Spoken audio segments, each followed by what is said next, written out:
Assalamualaikum warahmatullahi wabarakatuh. Perkenalkan, saya Lalu Lazuardi Sinatria dari Prodi Hubungan Internasional, Fakultas Ilmu Sosial dan Politik. Di sini saya akan menjelaskan tentang kasus suaka antara Kolombia versus Peru.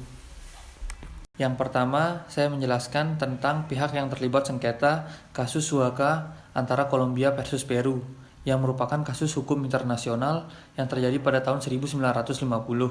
Kasus ini berawal dari pemberontakan pemerintahan Peru yang terjadi pada tanggal 3 Oktober 1948 yang dipimpin oleh Victor Raúl Haya de la Torre yang merupakan pemimpin dari American People Revolutionary Alliance atau APRA, sebuah partai politik di Peru.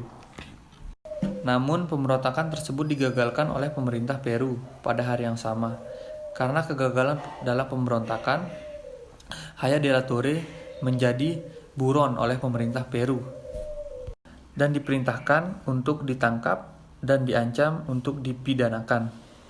Ia menjadi orang yang paling dicari-cari pada saat itu.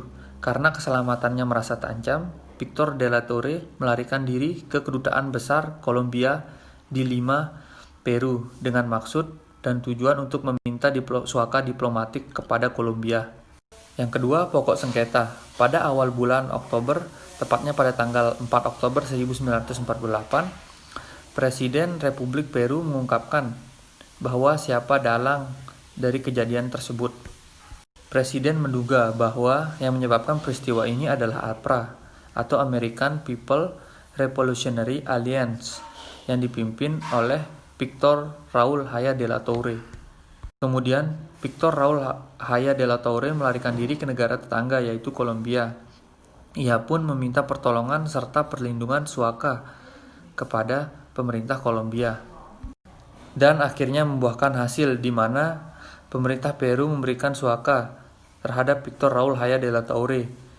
Namun setelah diumumkan di Kementerian Luar Negeri Peru, pemerintah Peru merasa tidak enak dengan apa yang telah diberikan oleh pemerintah Kolombia.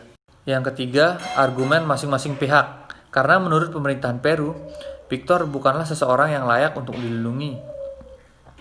Dia hanya sekedar buangan politik karena dia telah melakukan aksi kejahatan. Akan tetapi, pemerintah Kolombia tetap memberikan perlindungan terhadap Victor dengan alasan dia memang patut untuk dilindungi. Untuk memutuskan diberinya perlindungan atau tidak, itu terserah kepada negara tujuan tanpa persetujuan dari negara asalnya. Karena jika kita pikir secara logika, mana ada sebuah negara yang mau memberikan izin kepada negara tujuan untuk melindungi si pencari perlindungan jika memang sebenarnya negara itu bersalah. Setelah itu, pemerintahan Peru bersikeras dengan apa yang dia ucapkan, akhirnya membawa kasus ini ke ICJ atau International Court of Justice. Dari keputusan ICJ dikatakan bahwa klaim Kolombia berdasarkan kebiasaan internasional tidak terbukti. Selanjutnya kita beralih ke putusan singkat Mahkamah Internasional. Dalam analisisnya, Mahkamah Internasional menyarankan bahwa negara yang mendasarkan argumentasinya pada kebiasaan internasional harus membuktikan bahwa tindakannya telah mengikat pihak lain dan dilakukan secara konstan serta seragam. Faktanya, Peru melakukan protes atas tindakan Kolombia tersebut. Selain itu, praktik pemberian suaka juga tidak seragam di wilayah Amerika Latin. Pada tanggal 20 November 1950, pengadilan memberikan keputusannya di mana menolak posisi Kolombia yang menganggap bahwa sebagai negara yang memberikan suaka memiliki hak untuk secara sepihak menggolongkan kejahatan yang dilakukan partai tersebut. Dalam kasus ini sebenarnya kita dapat mengambil kesimpulan bahwasannya Kolombia tidak berhak memberikan suaka kepada Victor Raúl Haya de la Torre.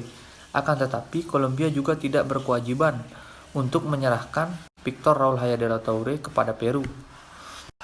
Kolombia juga mengutip perjanjian Montevideo pada tahun 1933 tentang suaka yang menyetujuinya. Namun Peru tidak meratifikasinya. Mengingat bahwa aturan yang dinyatakan dalam perjanjian tersebut adalah mengklasifikasi suaka oleh negara-negara yang mengatakan bahwa suaka merupakan pengkodean simpel dari aturan yang jenisnya telah meluas di Amerika dan bahwa Peru telah mengambil jalan ke arah sama dengan memberikan safe conduct phases kepada pencari suaka yang lain.